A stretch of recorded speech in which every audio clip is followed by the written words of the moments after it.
Our viewer outrage segment. Should Social Security be privatized? Here's what you said. Ray, I think it should be privatized so individuals can manage the funds. It would not be rated by political parties to manage cash shortfalls in the budget. All righty. Joining us now is David Rare, business management and politics professor at George Washington University. He supports privatization. Mark Levine, Democratic policy analyst who says the government should keep control, does not. Mark, start with you. Why is it that Democrats seem to always want the government to run anything? You don't want individuals to have any ownership at all in their retirement. Why is that?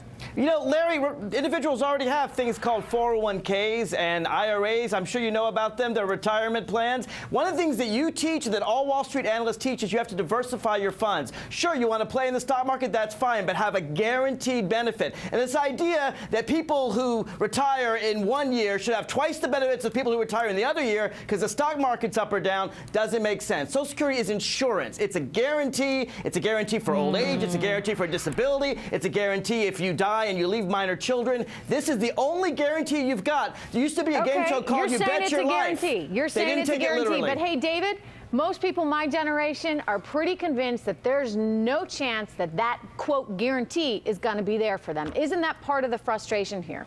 Well, that's right. The market is eventually going to force the privatization of Social Security because of demographic change. The fact that 90% of payroll receipts are paid out immediately to recipients. We just don't have the cash flow to sustain this this program. And, you know, Mark, I just want to come back to this point. I agree a bit about the insurance, but I want to give people choice so that government doesn't spend my payroll tax revenues that I pay in. There is no Al Gore lockbox. There is not. That's right, now, and there should be. There never was, and you'll never have it unless you have people an individual can take ownership. That's what I want to ask you. How can you stop government from spending your payroll tax revenues without allowing individuals to own their own accounts? How can you do it? Well, Al Gore proposed exactly the way. George Bush broke into Al Gore's lockbox and stole all the money, right? Gave it all to the rich people and to unnecessary wars like Iraq. We do need a lockbox. I agree with you on that, Larry. And the thing is, I have to say, Trish, don't worry. Your funds are guaranteed. The Republicans have been trying to destroy Social Security since Alf Landon. They won't succeed as long as the Democrats remain in power. So why not have an individual lockbox, David, where I know that my money, every dollar I put in, is money that I will someday, when I retire, get back? A real lockbox for every individual. Right. Well, that's how people originally thought of Social Security in 1935, when the age of death was 65.5 years, and the system you paid into it till you were 65. Now we've gone up to a life expectancy of 75 years. We're only paying up to 65 years. There's going to be an economic problem there. Furthermore, one way we could solve this problem, Larry, is put the trustees under the same laws that every corporate pension officer has to be under, and you're going to see a lot of changes. You mean fiduciary? Absolutely. ERISA penalties for bad fiduciary management. Absolutely. That's why. And Mark, speaking of fiduciary management, look, all right. Stock market hasn't had a bad 10 years, but you could buy. Sure, it has. The last 10 years. You can buy. I've been even. You can buy FDIC bank deposits. You can buy Ginnie Mae's guaranteed by the government. You can diversify into emerging markets, foreign stocks, China. You're going to get such a lousy rate of return from Social Security. Everybody knows that. So why not allow individuals ownership and choice and responsibility for their own diverse portfolio? Why not? Because, Larry, if they guess wrong and they put all their shares in Enron and then they end up destitute on the street, you and I as taxpayers are going to have to pay for them, Mark, right? I don't mean to interrupt. Do it. But if Mark, you require my point to you is benefits, diversification. Diversification. Yes. Are you going to require that by law? Please address that. That's what I'm trying to get to. Are you going to require that by law, Larry? Because if you are, you pretty much got the system you have now. That's what they did in Chile. Mark, that's what they did in Chile.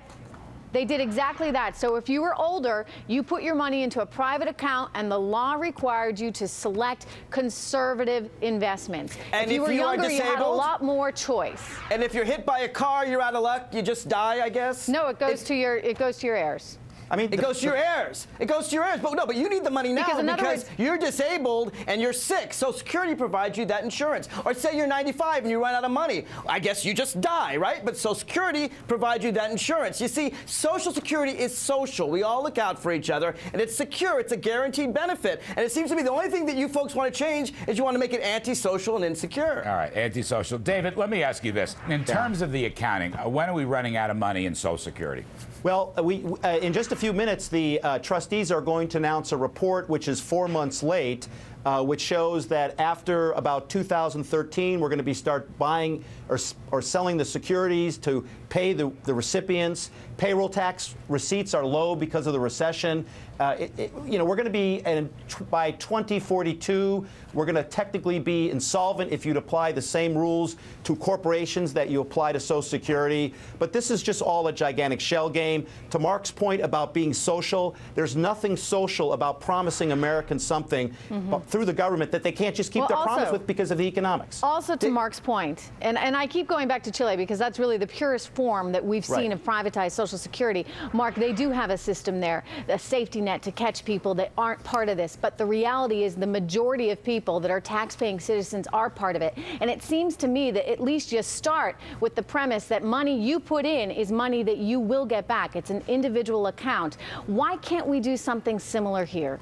The way Social Security has worked for 75 years, as you well know, is that young people put in the system and elderly people take it out. It's called the legacy debt. So what you're going to have to do if you folks get your way is either raise taxes, payroll taxes, cut benefits on current retirees, or cut benefits on future retirees. My way, leave it alone. Everything works fine. It has for 75 years. It will continue unless you change it. Up. Everything's not working fine, my friend. Sure it is. If it were You're working guaranteed a fine, benefit. we wouldn't be having this discussion. The ratio... The discussion is a fake discussion. It works fine. The ratio of retirees to beneficiaries is collapsing. That's and right. the government has essentially spent your Social Security tax payments on general spending for the big budget. So people are saying, wait a minute, I want to have ownership. I just don't offer it as an option. Okay, Mark? You can have your big government plan, but why don't you let responsible people have the option? I'll tell you why, What's wrong with Larry, having an option? because it's called freedom and free choice. And if people opt out and, oh and behold, they get disabled and they need money, then there's a choice of letting them die. If we don't let them die, then we taxpayers have to take the burden for people making stupid bets. Well, if it would probably be less of a burden than the one we're facing right now. It's a much greater burden because then everyone invests in those junk bonds you're talking about, right? Because if it makes a return, they get a higher return. And if it fails, they know that we taxpayers have to take care of them. David, why is he wrong? You're shaking your head. Mark, it's just absurd to think that we're going to let people die in America. I mean, that's just the discussion on Social Security is always, well, if we give people choice and we allow them to invest in the market, which has created the greatest wealth in the history of mankind, that is somehow bad. That's just absurd. Let's leave it The there. No one's taking away we need to change it. 401ks and IRAs in the stock market. It will exist just fine. But you just admitted that we're not going to let people starve. Right. If we're not going to let them starve, we're going to have to pay for people who make bad bets. We have all sorts of other welfare programs that'll take care of people. Interestingly enough, the wealthiest demographic in America today are senior citizens. And in the 1930s, it was the poorest demographic, right? Let's leave it there, Social gentlemen. Security changed that. The debate lives on. The debate lives on. It's a good debate. was a Thank good you. debate. Appreciate it. Terrific debate.